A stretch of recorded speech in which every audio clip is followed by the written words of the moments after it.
अवधूत चिंतन श्री गुरुदेव दत्त. माझ्या सर्व साधक बंधू भगिनींनो, आपण परमपूज्य श्रीदादा लिखित दीक्षा रहस्य हे पुस्तक वामनरस प्रकाशनचे वाचनात घेतले आहे. त्यात दीक्षा शब्दाच्या विविध व्याख्या आलेल्या आहेत. दीक्षा या संज्ञेची व्याख्या शास्त्रांनी आणि महात्म्यांनी विभिन्न प्रकारे केलेली आहे. त्यातल्या काही विशेष व्याख्या आपण आता पाहू. पहिली व्याख्या. शास्त्रांनी ज्ञानप्राप्तीचे दोन प्रकार सांगितले आहेत, परोक्ष ज्ञान आणि अपरोक्ष ज्ञान. यातला अपरोक्ष तत्वज्ञान प्राप्त होण्याच्या प्रक्रियेलाच दीक्षा असे म्हणतात. गंधर्वतंत्रातील ज्ञानम दिव्यम यतो दद्यात् या वचनाप्रमाणे किंवा ज्ञानाग्निदग्ध कर्माणम या गीता वचनानुसार हीच दीक्षा होय. दीयते विमलम ज्ञानम क्षीयते कर्मवासना तस्मान् दीक्षेति सा प्रोक्ता ज्ञानीभि तंत्रवेदिभिः. जी विमल ज्ञान देते आणि कर्मवासनाचा क्षय करविते तिला ज्ञानी आणि तंत्रवेते दीक्षा असे म्हणतात. मलरहित शुद्ध ज्ञानाची प्राप्ती हा दीक्षेचा प्रमुख भाग आणि उद्दिष्ट आहे. पण कर्मवासनांचा क्षय झाल्याशिवाय हे विमल ज्ञान उत्पन्न होत नाही.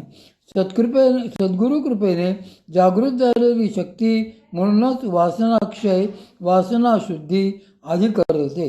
यासाठी आवश्यक असे जे जे घडते त्याला क्रिया असे संबोधन महायोगात आहे.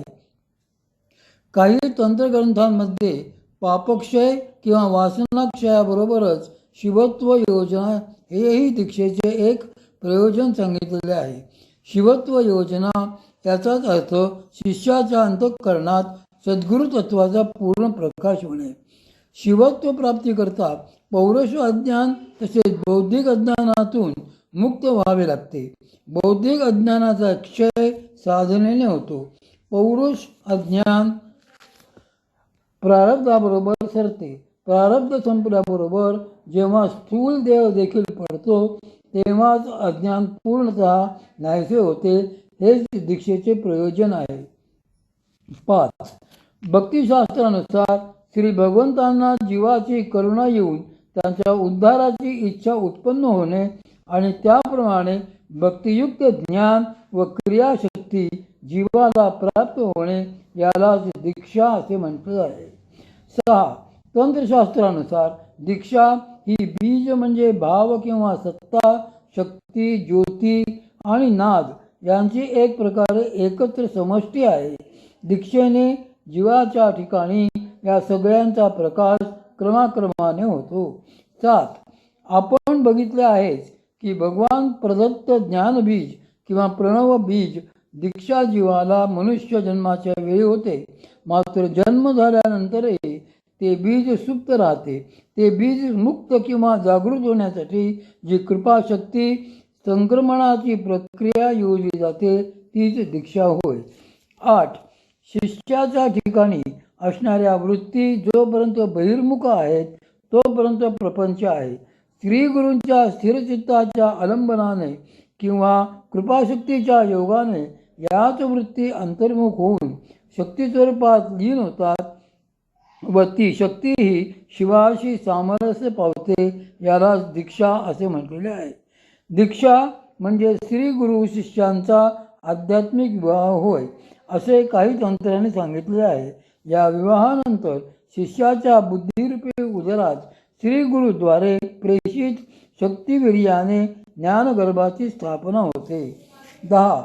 श्री गुरूंच्या कृपाशक्तीचे शिष्याच्या ठिकाणी दयापूर्वक ईक्षण म्हणजेच दीक्षा होय. 11.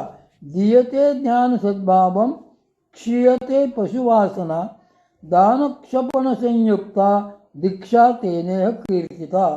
जी सद्भावयुक्त ज्ञान उत्पन्न करते आणि जीवाच्या पशुवासनांचा क्षय करते अशी दान आणि क्षपण यांनी युक्त असलेली ती दीक्षा म्हणून प्रसिद्ध आहे. 12.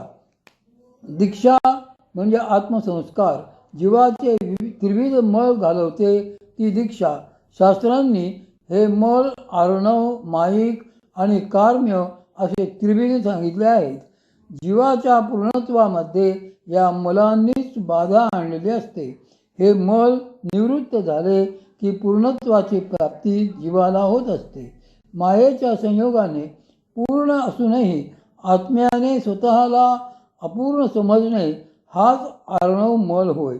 अपूर्णतेच्या भावनेसोबतच ज्या कामना, इच्छा, वासना जीवाने जोडलेल्या असतात त्यांना कार्म्य मल असे म्हणतात.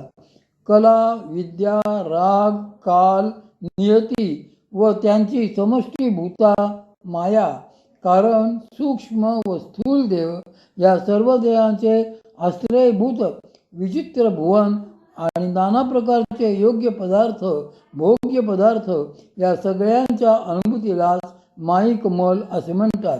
दीक्षेव मोचय्य ध्रुव शैवधाम दिव्यम धाम नयत्यपि. दीक्षाच वासनांपासून जीवाचे मोचन करून त्याला ऊर्ध्वगती देऊन शिवस्वरूपापर्यंत नेणारी आहे. अथ दीक्षां प्रवक्ष्यामि शृणुष्व कमलानने अस्तविज्ञानमात्रेण देवत्वं लभते नर. भगवान शिव पार्वतीला सांगतात, दीक्षा म्हणजे काय ते सांगतो. ते हे देवी तू ऐक. जे विज्ञान प्राप्त झाले असता मनुष्याला देवत्वाची प्राप्ती होते त्याला दीक्षा असे म्हणतात. 15 दिव्यज्ञानम यतो दद्यात कुर्यात पापक्षयं ततः तस्मात् दीक्षेतीचा प्रोक्ता सर्वतंत्रस्य संमता. जी दिव्य ज्ञान देते आणि पापांचा क्षय करविते ती सर्वत्र संमत दीक्षा म्हणून विख्यात आहे. 16 ददाति शिवतादाम्यं क्षिणोति च मनत्रयम् अतो दीक्षेति संप्रोक्ता दीक्षा तंत्रार्थ वेदिवी. दीयते परमं ज्ञानं क्षीयते पाप पद्धती तेन दीक्षोच्यते मंत्रे स्वागमार्थ बलाबलात. शिवतादाम्य देणारी, मलत्रयांचा क्षय करणारी तीच दीक्षा तंत्र जाणणाऱ्यांनी दीक्षा म्हणून सांगितली आहे. परमज्ञान देणारी, पापपद्धतीचा क्षय करणारी अशी दीक्षा आगमर्थात मंत्र बलाबल पद्धतीने सांगितली आहे.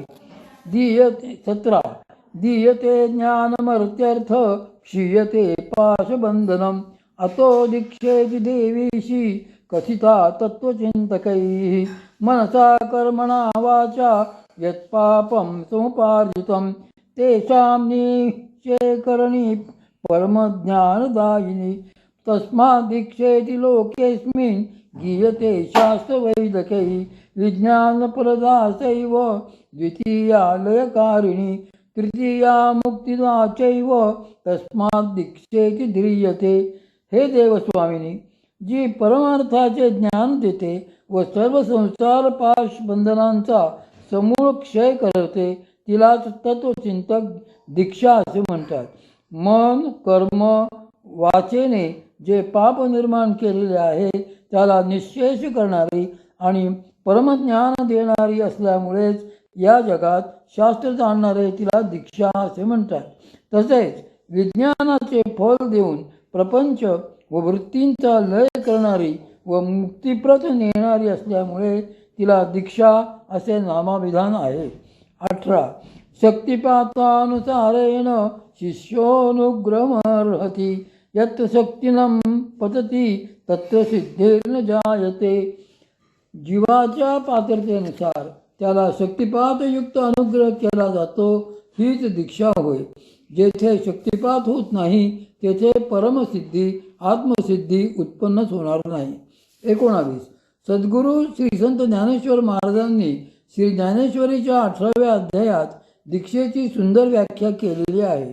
ते सांगतात की हृदया एक झाले, ये हृदयीचे ते हृदयी घातले, द्वैतन मोडिता केले आपणा ऐसे अर्जुना.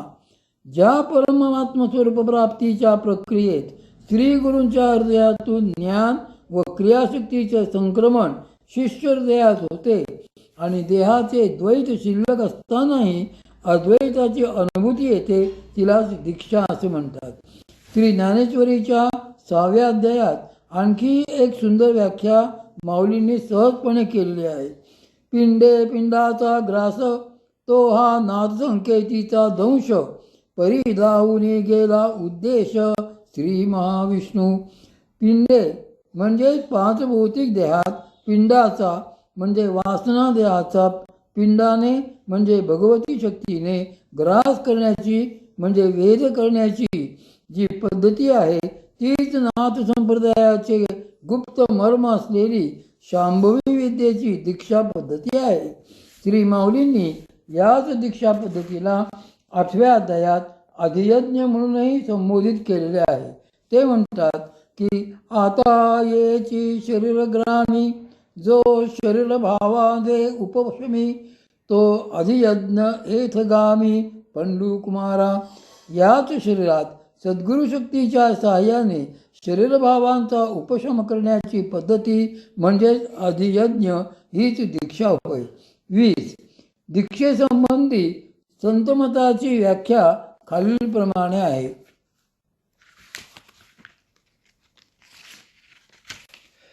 निजलेल्याला जागे केल्यावर त्याला जसा स्वतःचा बोध हळूहळू होतो व तो पूर्ण भानावर येतो, तसा मायेच्या आश्रयामुळे निद्रित जीव संत कृपेच्या प्रबोध सूर्याने स्वस्वरूपात जागृत होतो. 21. ऐहिक भोगापासून विन्मुख होऊन मुमुक्षुने मोक्षमार्ग प्रति व्हावे म्हणून केला जाणार संस्कार म्हणजेच दीक्षा होय. सृष्टी विकासाची विलोम क्रिया म्हणजे दीक्षा होय. दीक्षा हा शिष्याचा पारमार्थिक पुनर्जन्मच असतो. 23. श्रद्धा आणि विश्वास यांचा मधुर संयोग हेच दीक्षेचे स्वरूप होय. शिष्याने श्रद्धेने आदान करून गुरुसेवन करावे, तर श्री गुरूंनी त्याला विश्वास प्रदान करावा. विश्वास म्हणजे श्वासरहित अशी निश्चल समाधी स्थिती असाही एक अर्थ होतो. 24. आत्मस्वरूप प्राप्तीसाठीच्या तपस्येलाच दीक्षा असे म्हणतात. 25. सर्व कर्मग्रंथी क्षीण करून कर्मरहित अवस्था प्राप्त करून देणारी जी तीच दीक्षा म्हणावी. वरील सर्व व्याख्यांच्या सांकल्याने विचार केला असता दीक्षेचे मुख्य ध्येय किंवा उद्दिष्ट हे विमल ज्ञानाची प्राप्ती हेच आहे असे दिसते. भागवत संप्रदायात ही विमल ज्ञानदायिनी दीक्षा पुढे अंतःकरणात भक्तीही निर्माण करते आणि भक्तीनंतर परमप्रेम स्वरूप अशी ती शक्ती जीवाच्या ठिकाणचे जीवत्व गेल्यामुळे त्याला प्रेमस्वरूपच करून सोडते. म्हणून ही दीक्षा भक्तीचीच एक विशेष योगमार्ग पद्धती म्हटलेली आहे. दीक्षांचे स्थूल वर्गीकरण. आतापर्यंत आपण दीक्षेच्या ज्या विविध सुंदर अशा व्याख्या बघितल्या, त्या सगळ्या प्रामुख्याने पराविद्येच्या प्राप्तीसाठी होणाऱ्या दीक्षेच्याच आहेत. साधारणतः दीक्षा या शब्दाने पराविद्या प्राप्तीचीच बोध व्हावा असा जरी संकेत असला तरी अपराविद्याच्या प्राप्तीसाठीही दीक्षा होत असतात. म्हणून दीक्षांचे वर्गीकरण साधारणतः खालीलप्रमाणे केले जाते. दीक्षाविधी किंवा दीक्षा. एक पराविद्येच्या दीक्षा आणि दुसरी अपराविद्येच्या दीक्षा. पराविद्येच्या दीक्षांमध्ये वेद, तंत्र इत्यादीतील आत्मविद्या प्राप्तीसाठी वेदोक्त व तंत्रोक्त शास्त्रशुद्ध पद्धतीने संप्रदाययुक्त परंपरा प्राप्त श्री गुरूंकडून होणाऱ्या दीक्षा. आणि अपराविद्येच्या दीक्षा म्हणजे विविध कला विद्या यांच्या सिद्धीकरता या दीक्षा होतात. उदाहरणार्थ विविध देवता मंत्रांच्या दीक्षा, रोग निवारणार्थ दीक्षा, वाममार्गीय भोगार्थ दीक्षा, कामशास्त्र अंतर्गत विविध दीक्षा आणि देह दृढीकरणासाठी दीक्षा. अपराविद्येच्या अशा प्रकारच्या अक्षरशः अनंत दीक्षा आहेत. दीक्षांचे अनेक प्रकार शास्त्रात सांगितलेले आहेत. तंत्रग्रंथामध्ये दीक्षांचे 108 प्रकार दिलेले आहेत. केवळ शक्तिपाताने होणाऱ्या दीक्षा ह्याच 72 प्रकारांचे होतात. या सर्व पराविद्येच्या दीक्षा प्रकारांचा थोडक्यात आढावा आता आपण घेऊ. दीक्षांचे प्रकार.